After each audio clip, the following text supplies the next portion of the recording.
Maintenant, on va voir comment rajouter du texte. Donc, hop, même histoire, hein, on se prend nos fichiers, on se crée un dossier, on va l'appeler cercle. On se colle à l'intérieur, parfait. Hop, on va pouvoir s'effacer tout ça. Et ici, je vais me faire un setx.font égal. Donc, .font va pouvoir me permettre de paramétrer du coup le texte. Je vais faire par exemple 40 pixels sans serif ou avec serif, peu importe. Je vais aller dans mon style CSS et ici lui donner juste une bordure, un pixel solide et on va le donner Crimson par exemple. Hop, pour juste lui donner une petite bordure sympa, d'accord. Ensuite, je retourne dans mon script. Donc ici, je vous mets le commentaire font, ok. On va pouvoir changer le contour du texte si on veut. Donc, contour texte, par exemple.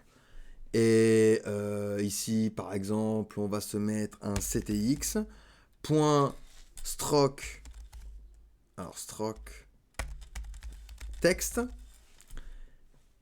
Et en argument, on lui place déjà notre texte. Et du coup, on va lui donner 40, 80, par exemple. Donc sur X et Y pour le placer. Vous voyez, j'ai bien mon texte en contour ici.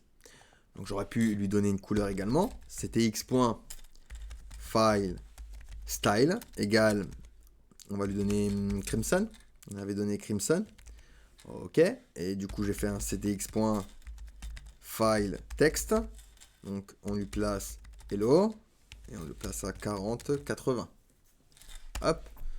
Alors, tac. Et tac. Voilà. Vous voyez, là, j'ai bien rempli mon texte ici, vous voyez. Tac. Et j'ai fait un petit effet d'ailleurs. Très sympa sans le vouloir, je trouve ça sympa. On dirait un peu une écriture de BD. Donc voilà pour le texte, d'accord. Pas si compliqué que ça. On peut lui donner du contour grâce à stroke text ou une couleur de fond de remplissage avec file text et pas stroke text. Et du coup, on peut appliquer notre texte comme ceci et utiliser bien sûr font pour paramétrer notre texte. Donc, pas plus compliqué que ça pour le texte avec Canvas. Allez, on passe du coup à la suite.